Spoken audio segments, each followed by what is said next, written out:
Hello students, उजाला classes में आपका हार्दिक स्वागत है। आज हम आयत, वर्ग एवं त्रिभुज से संबंधित तथ्यों को देखेंगे।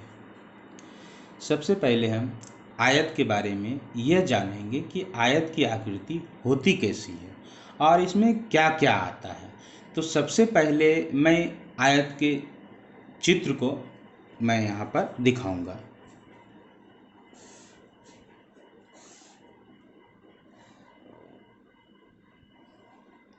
ये हमारे सामने एक आयत बन गया। अब इसमें क्या क्या है इस चीज़ को जानना है। तो सबसे पहले हम ये देख रहे हैं कि आयत में 4 भुजा होती है। जैसे मान लेते तो ए, बी, सी और डी। तो इसमें हम क्या देखते हैं, ए बी एक भुजा है, फिर बी सी दूसरा भुजा है, और फिर सी डी तीसरी भुजा है, और फिर ए डी चौथी भुजा है। अर्थात कहने का मतलब ये है, ये एक चतुर्भुज है। और इस चतुर्भुज में एक चीज़ कॉमन होती है, जानने लायक होती है, कि 4 भुजाओं से घिरे हुए क्षेत्र को हम चतुर्भुज कहते हैं। लेकिन वही चीज़ जब वैसे 4 भुजाएं जो आमने सामने की बराबर हो, कहने का मतलब है कि ये एक भुजा, ये भुजा जो जस्ट एक दूसरे के सामने हो, ये एक दूसरी भुजा अगर सामने बराबर हो, ठीक उसी प्रकार आमने सामने की ये दोनों भुजाएं बराबर, तो ऐसा चतुर्भुज जिसके आमने सामने की भुजा बराबर हो वो आयत कहलाती है। दूसरी बात और ये ध्यान में रखने वाली बात होती है कि इसका चारों कोण 90 डिग्री का होना चाहिए। चारों कोण 90 डिग्री का होना चाहिए। 90 डिग्री तो हो गया। कहने का मतलब है कि इसको हम दूसरे शब्दों में यह कह सकते हैं कि चारों कोण समकोण हो। तो यहाँ तक हमने देखा कि क्या होता है, आयत में लंबाई अगर देखा जाए तो अगर हम लंबाई को ए मानते हैं लंबाई, और चौड़ाई को हम अगर बी से डिनोट करते हैं, तो इस तरह से हम क्या देखते हैं कि अगर इसके आमने सामने की भुजा बराबर होती है तो हम यहाँ क्या देखते हैं कि ए लंबाई है तो ये भी ए लंबाई हो गया, ये बी चौड़ाई है तो यहाँ भी बी चौड़ाई हो गया। यहाँ तक तो हम देखते ही हैं। अब इनसे ये पता चला या ये जानना चाहेंगे हम कि अब हम इसकी माने जैसे हम परिभाषा के रूप में अगर हम इसको देखना चाहेंगे तो हम क्या कहेंगे, ऐसी 4 भुजाओं से घिरी हुई आकृति जिसके आमने सामने की भुजा बराबर हो, साथ ही चारों कोण समकोण हो, उसे हम आयत कहते हैं। अब आयत के जहाँ तक की बात, हम क्षेत्रफल को अगर देखें कि इसका क्षेत्रफल कैसे निकालेंगे, तो हम जानते हैं कि किसी आयत का क्षेत्रफल बराबर होता है लंबाई और गुना चौड़ाई। इस हम क्या देख रहे हैं कि आयत के लंबाई और चौड़ाई होता है। तो हम यहाँ पर लंबाई क्या लिए हैं, लंबाई ए लिए हैं तो ए हो गया, और गुना चौड़ाई बी है तो बी हो गया। अर्थात आयत का क्षेत्रफल ए और बी।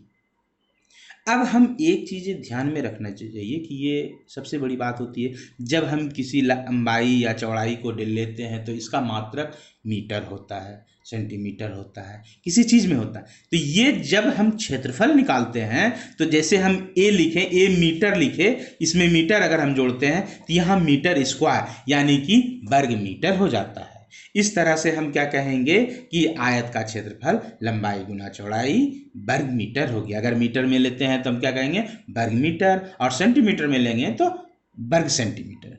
तो इस तरह से दोस्तों हम समझ में आ गया कि हम आयत का क्षेत्रफल क्या होता है, लंबाई गुना चौड़ाई। लेकिन एक चीज इसमें और जानने की, अगर हम क्षेत्रफल लेते हैं तो क्षेत्रफल में होता क्या है, किस भाग को क्षेत्रफल कहते हैं, तो इसके आंतरिक भाग की गणना को इसे ही हम क्षेत्रफल कहते हैं। इस क्षेत्र का जो है माप करने के लिए हम क्षेत्रफल का इस्तेमाल करते हैं। फिर इसमें एक दूसरी बातें और सामने आती है कि इसको जब हम लेते हैं तो आयत का परिमाप। अब परिमाप होता क्या है, आयत का परिमाप। तो परिमाप क्या था, तो आप यहां पर देख रहे हैं कि ये सब परिमाप शब्द जो है दो शब्दों से मिलकर बना है। परि और माप। परि का मतलब होता है बाहरी और माप का मतलब माप, यानी कि बाहरी माप को ही हम परिमाप कहते हैं। तो इसमें हम क्या देख रहे हैं कि बाहरी माप क्या है। तो इसमें सबसे बड़ी बात है कि बाहरी माप अगर हम किसी जगह से लेके चलते हैं, जैसे ये है, अब यहाँ से हम चले, इसकी बाहरी माप चले तो ऐसे ऐसे चलते रहेंगे, फिर ऐसे आएंगे, फिर ऐसे जाएंगे, तो ये क्रम चलते चलते फिर उसी जगह पर मिल जाएंगे जहां से हम चले थे, इसी को हम परिमाप कहेंगे। तो यहां पर हम क्या देखते हैं, परिमाप बराबर ये क्या है, ए, फिर प्लस दूसरी जगह क्या है ये बी, फिर हम क्या देखते हैं, फिर ए है, फिर बी है, और इस तरह से हम चारों भुजाओं को माप लिए। तो इस तरह से हम क्या देख रहे हैं कि चारों को माप रहे हैं। तो हम क्या देखें कि ए प्लस बी प्लस ए प्लस बी, तो इसमें हम क्या देख रहे हैं कि ए और ए जुट के क्या हो गया 2a, प्लस बी और बी जुट के क्या हो गया 2b, अर्थात इसमें हम क्या देखते हैं, दो दोनों में है, इसलिए दो कॉमन लिए और ये a प्लस बी हो गया।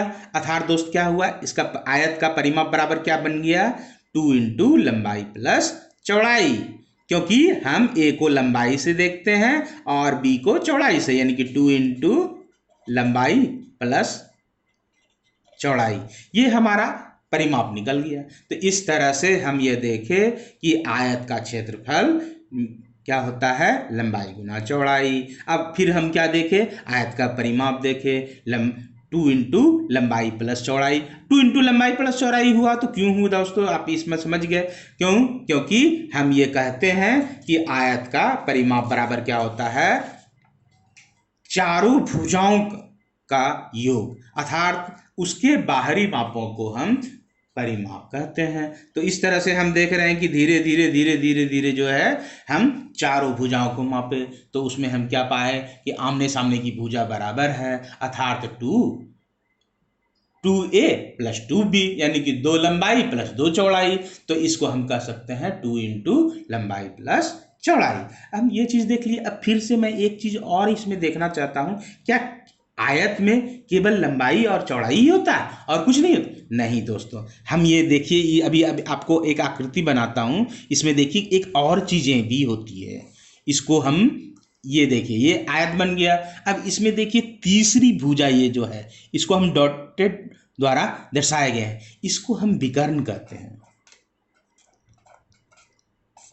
ये क्या कहलाता है, विकर्ण कहलाता है। तो इस चीज को ध्यान में रखने वाली है कि आखिर ये विकर्ण हम निकालेंगे कैसे, मालूम कैसे करेंगे।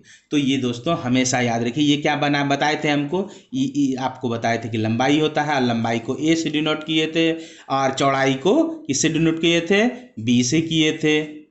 तो इस तरह से अब हम इसको कैसे निकालेंगे, ये विकर्ण को कैसे निकालेंगे, विकर्ण होता क्या है। तो हम ये जानते हैं कि विकर्ण का स्क्वायर बराबर, विकर्ण के वर्ग बराबर लंबाई का और चौड़ाई के वर्गों का योग होता है। अर्थात क्या कहेंगे हम, विकर्ण बराबर विकर्ण का स्क्वायर बराबर होता है लंब स्क्वायर प्लस चौड़ाई का स्क्वायर। ये चीजें हैं। तो इस तरह से हम देख रहे हैं कि ये चौड़ाई और ये लंबाई है। तो इस तरह में हम क्या देखें कि ये चूंकि विकर्ण का स्क्वायर है और निकालना हमको विकर्ण है, तो जब ये स्क्वायर ये वर्ग बराबर के इधर जाता है तो ये किस में बदल जाता है, रूट में बदल जाता है। तो ये हम क्या कह सकते हैं कि विकर्ण बराबर क्या हो गया, रूट अंडर लंबाई स्क्वायर प्लस चौड़ाई स्क्वायर, ये हुआ। अर्थात हम इसको अगर निकालना चाहेंगे तो इसको क्या लिख सकते हैं, लंबाई हम जानते हैं कि लंबाई कितना है, a है, तो a स्क्वायर प्लस चौड़ाई कितना है, b है, b स्क्वायर। तो इस तरह से हम ये कह सकते हैं कि विकर्ण बराबर लंबाई स्क्वायर प्लस चौड़ाई स्क्वायर का रूट ओवर। या फिर इसको हम अगर a और b में डिनोट करें तो हम ये कह सकते हैं कि विकर्ण बराबर a square plus b square under root over. तो ये इतना तो समझ में आ गया। अब ये समझ में आ गया कि हम कैसे निकालें। एक बात और चीजें हैं कि आप ये देख रहे हैं कि यह विकर्ण जो है आयत को दो भागों में बांट रही है, आयत को दो भागों। तो इस चीज को हम अगले क्षण हम बताएंगे। अभी हम थोड़ी सी देखने वाली बात है कि अभी हम वर्ग जैसे हम बताए, अब हम आयत से आयत के बारे में तो सब चीज़ समझ गए हम। अब हम जानना चाहेंगे कि वर्ग क्या होता है, क्या वर्ग और आयत में कुछ समानताएं हैं। तो हम इसको देख के चलते हैं कि ये जो है कि कैसे बनता है, इसमें समानता है तो क्या है। तो हम ये देखते हैं कि इस वर्ग कैसा होता है। तो आइए हम चलते हैं कि वर्ग की ओर। तो वर्ग में हम क्या देखते हैं कि ठीक इसमें क्या है, एक आयत ही है। तो हम यह कह सकते हैं कि आयत भी वर्ग भी एक आयत है। आप पूछेंगे कि आयत और वर्ग एक कैसे है, तो मैं ये कहता हूँ कि इसमें भी लंबाई है, उसमें भी लंबाई है, इसमें भी चौड़ाई है, उसमें भी चौड़ाई है। इसीलिए और इसमें चारों कोण 90 डिग्री है, उसमें भी चारों कोण 90 डिग्री। तो इसी को हम वर्ग कहते हैं। अब इसी को हम आयत भी कहते हैं। लेकिन वर्ग की एक खास विशेषता होती है कि इसकी सारी भुजा क्या होगी, बराबर होगी। तो हम अगर यहाँ पर ए लें एक भुजा को, तो ये सारे क्या हो गए, ए हो गया। ये देख रहे हैं, ये सारे बराबर हो गए। तो अब इसमें ठीक जो भी कुछ हम आयत में पढ़े, सब कुछ इसमें पढ़ेंगे। जैसे कि इसमें 90 डिग्री है तो ये भी 90 डिग्री का चारों होगा, तो ये भी समझ में आ गया। ठीक, तो अब हम अगर इसका क्षेत्रफल लेंगे, तो जो हम पढ़े, किसमें पढ़े, आयत में पढ़े, वही सूत्र इसमें भी हम अप्लाई करेंगे। तो क्या कहेंगे, वर्ग का क्षेत्रफल। तो वर्ग का क्षेत्रफल बराबर क्या पढ़े थे दोस्तों, लंबाई गुना चौड़ाई। यहाँ लंबाई क्या है, एक भुजा है, चौड़ाई क्या है, एक भुजा है। तो यहाँ पर क्या हो गया, भुजा गुना भुजा। अर्थात इसको हम क्या माने हैं, a इंटू ए बराबर क्या हो गया, ए स्क्वायर। इसको हम ये भी कह सकते हैं कि भुजा स्क्वायर। तो हम क्या देखें, वर्ग और वर्ग में क्या देखें कि यही भुजा मिलके भुजा, अब भुजा स्क्वायर हो गया और उसमें लंबाई और चौड़ाई होती थी। तो दोनों में क्या अंतर रह गया, उसमें लंबाई और चौड़ाई अलग होती थी, इसमें लंबाई चौड़ाई दोनों बराबर है, इसलिए ये भुजा स्क्वायर हो गया। अब ठीक इस तरह जैसे हम क्षेत्रफल के बारे में देखें, ठीक उसी प्रकार हम परिमाप में भी देखेंगे। तो परिमाप में क्या देखते थे दोस्तों, तो आइए हम देखते हैं कि इसका परिमाप कैसे होगा। तो ये देख लीजिए, वर्ग का परिमाप। तो हम क्या बताए थे, आप सबसे पहले ये बताइए कि परिमाप का क्या मतलब बताए थे। परि मने बाहर, माप मने माप, बाहरी माप को ही हम परिमाप कहते हैं। तो वर्ग का बाहरी माप में क्या लेंगे, अगर हम ए बी सी और डी हम इस तरह से लिए, अगर हम लेंगे तो ए और बी, यहाँ से अगर हम शुरू करते हैं तो यहाँ से यहाँ तक का मान क्या है, ए है, प्लस फिर यहाँ से यहाँ तक का मान क्या है, ए है, फिर यहाँ से यहाँ तक का मान क्या है, ए है। इस तरह से हम देखते हैं कि चार भुजा है तो चारों ए हो गया। इस तरह से हम क्या कह सकते हैं, वर्ग का परिमाप बराबर 4 है, अर्थात 4 गुना भुजा।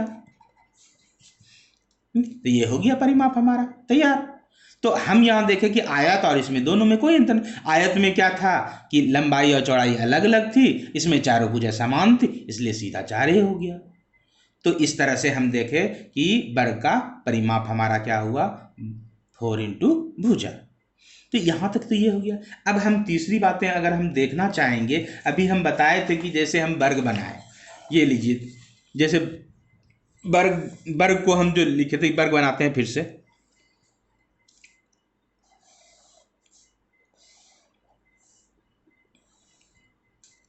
तो ये आकृति जो हमको दिख रहा है, मान लेते हैं कि ये वर्ग है।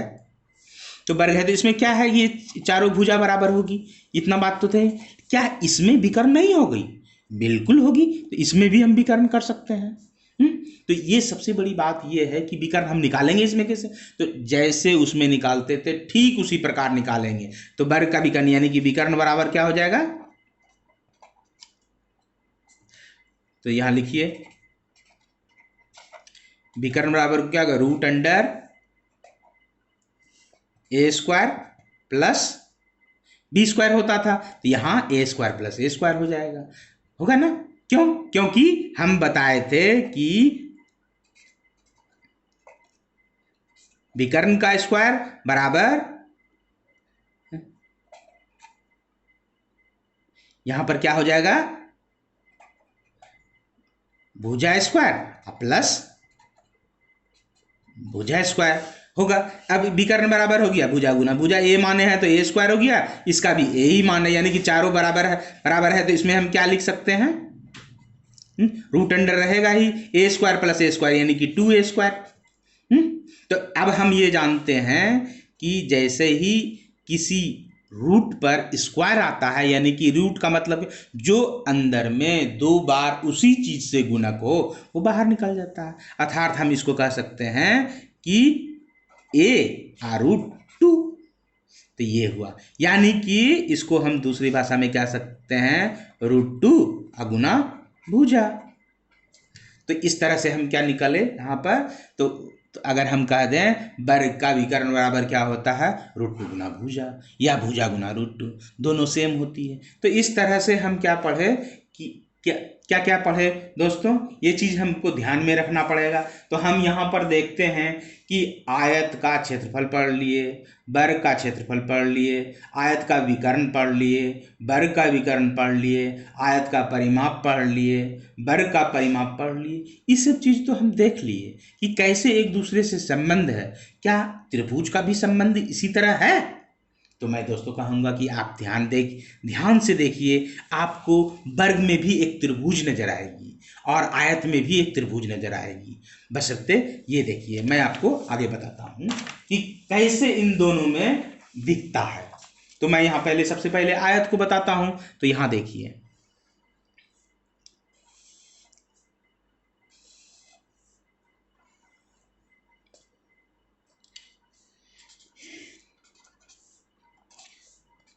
तो यहाँ आप देख रहे हैं कि ABCD एक आयत है।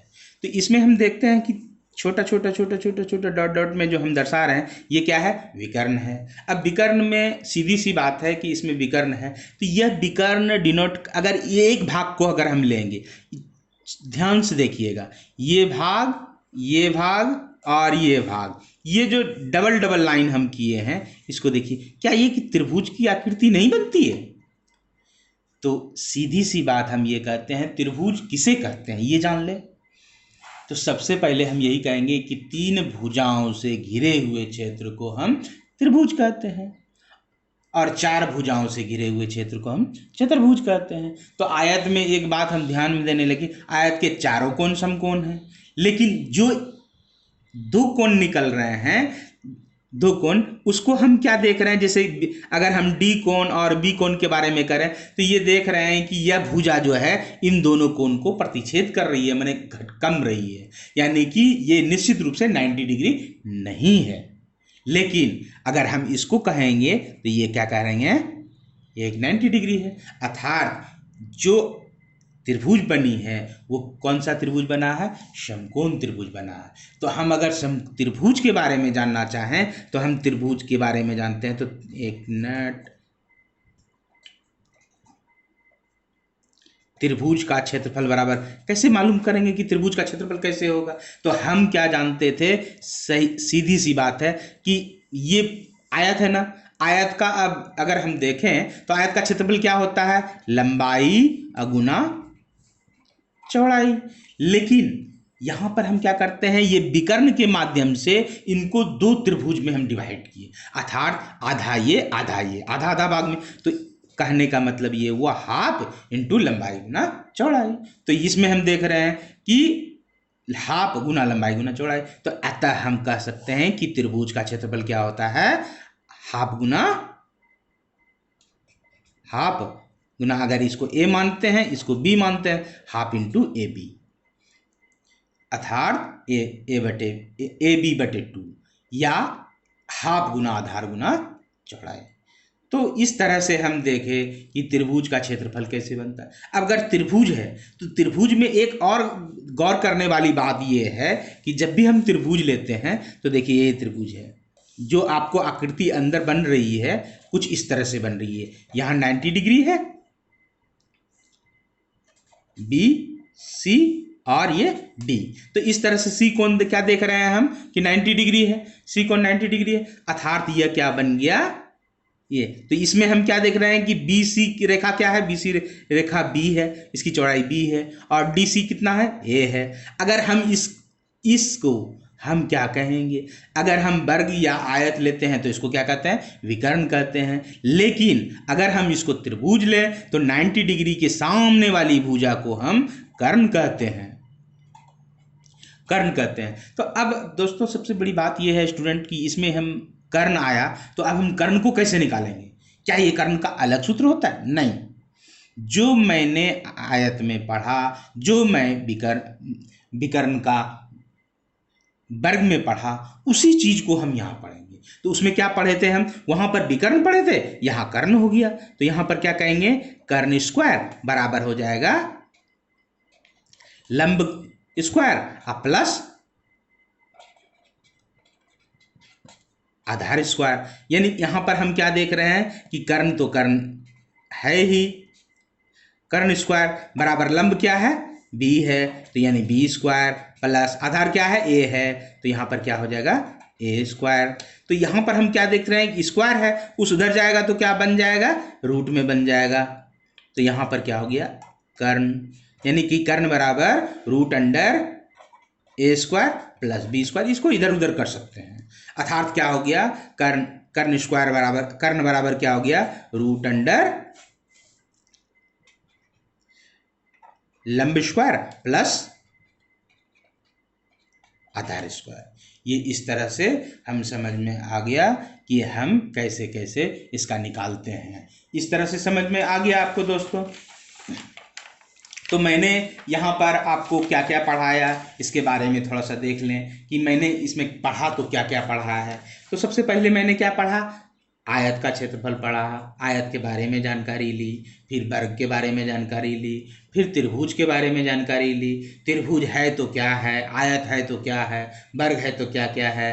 अब आयत, वर्ग और त्रिभुज में मैंने क्या पढ़ा, तो सबसे पहले मैं आयत में क्या पढ़ा, आयत का क्षेत्रफल पढ़ा, वर्ग का क्षेत्रफल पढ़ा, आयत का विकर्ण पढ़ा, वर्ग का विकर्ण पढ़ा, आयत का परिमाप पढ़ा, वर्ग का परिमाप पढ़ा। फिर मैंने त्रिभुज का क्षेत्रफल पढ़ा, त्रिभुज का कर्ण के बारे में पढ़ा।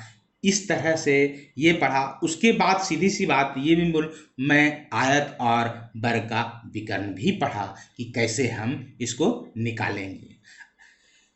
इसके साथ ही मैं अब दोस्तों आप लोगों से कहूँगा कि अगर इससे संबंधित और भी कोई समस्याएं हैं तो आप मुझे कमेंट्स बॉक्स में ज़रूर बताएं।